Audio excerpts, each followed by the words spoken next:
Hey everybody, it's Bree here. I'm back with another lesson, and I think you're really going to enjoy this one. One, because it's about having a broken heart, and have not we all experienced that? And then number two, I have my whiteboard. I've been waiting on this forever. Thank you, Lord. So anywho, this one's going to be more of a teaching lesson that I think you'll enjoy. And this one comes from a place where I actually was coaching a client, and he offered up this discussion about his girlfriend and his broken heart, which I'll go into just a minute. But it was so relatable that I thought I would share this opportunity or share that message with everybody, because it was just really good, and it gave me even a little perspective about my own heart. So anywho, here we go. So I was coaching a client, and he came in one day, and I was like, what's going on? What's on your mind? Where are things at? And he's like, Brianna, Miss Hill, he's like, he said, my girlfriend, he said, I'm stressed. He said, I'm ready to move out.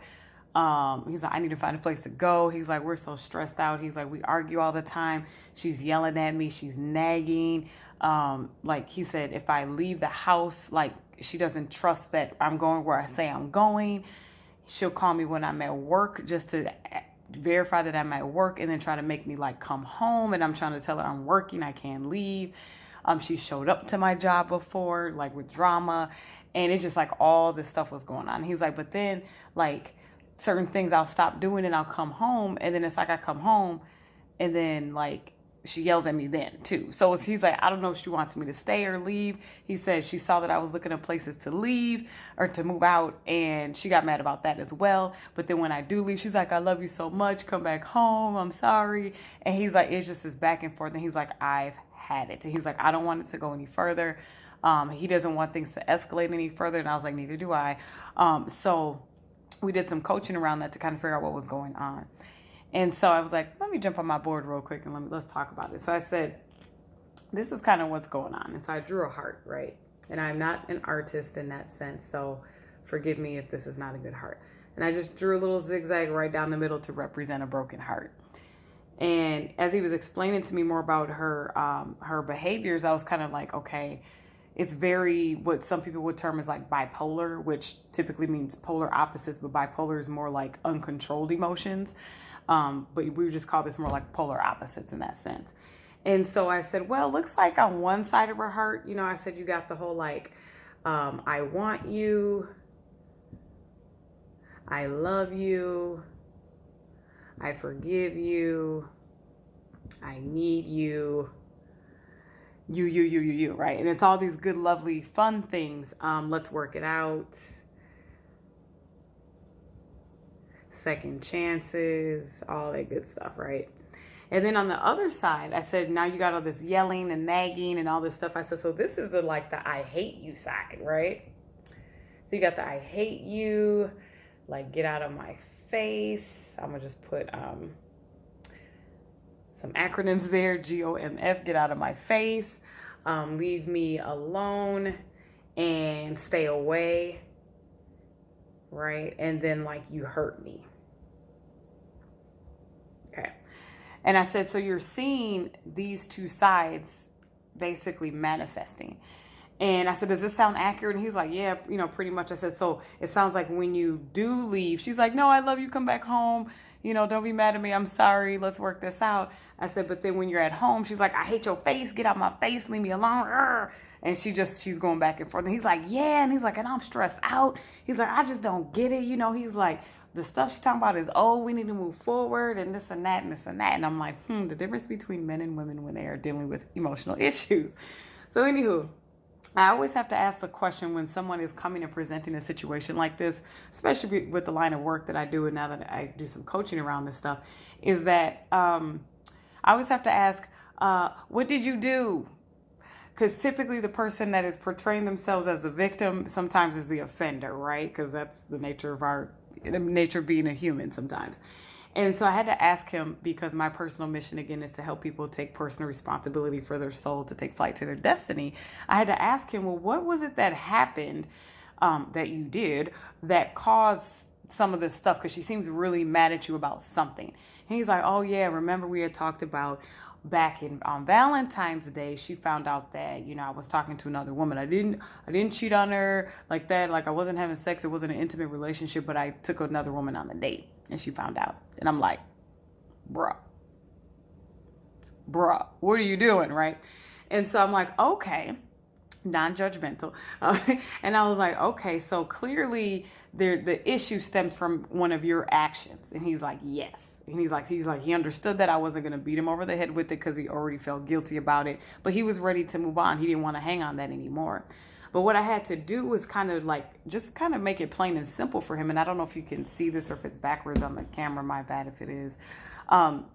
But I had to explain to him, I said, do you know that you caused her heart to be broken?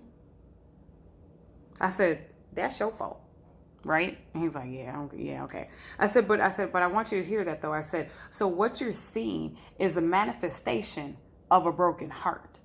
You are seeing these polar opposite attitudes and behaviors because one half of her heart is still functioning and it loves you and wants to forgive you.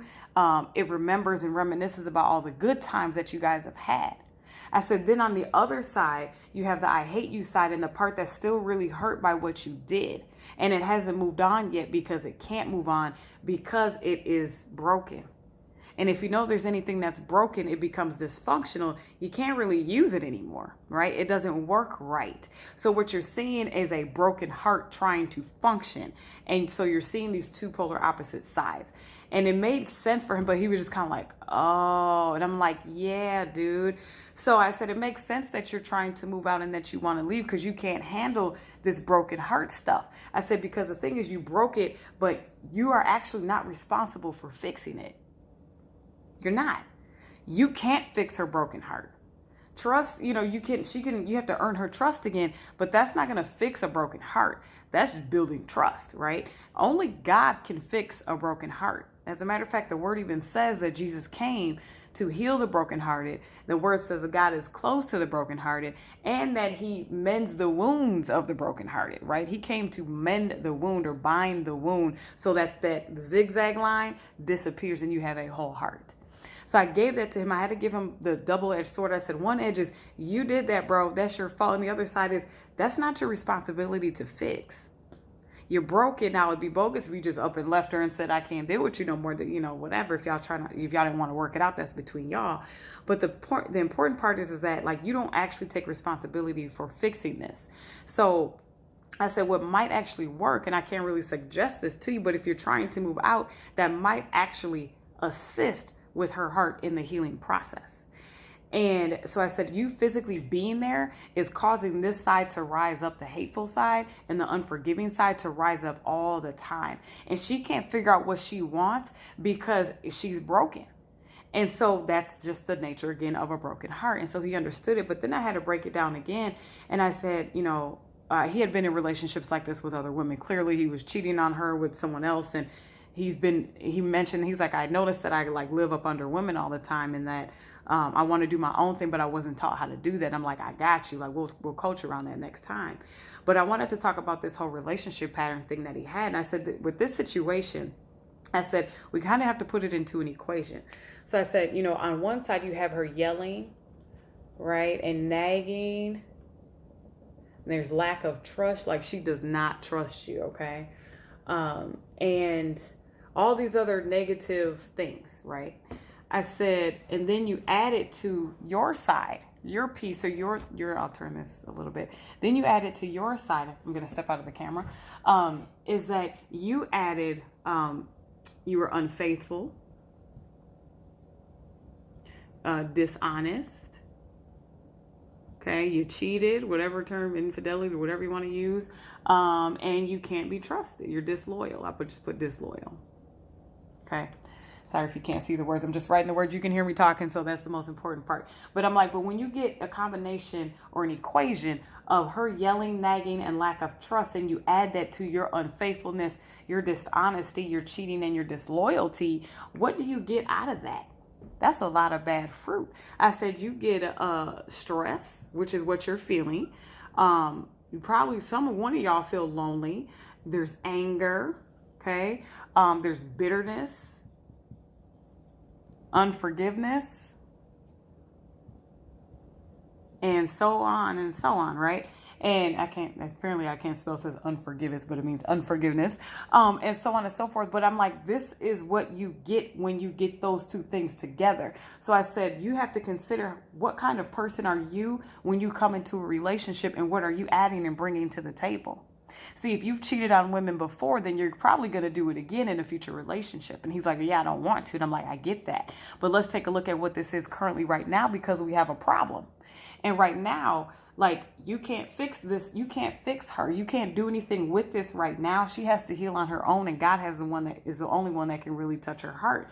So I'm like, if you are going to move, if you decide that that's your decision and you're going to do that, then if you move, make sure that you're not moving with the same stuff that you're bringing to other relationships.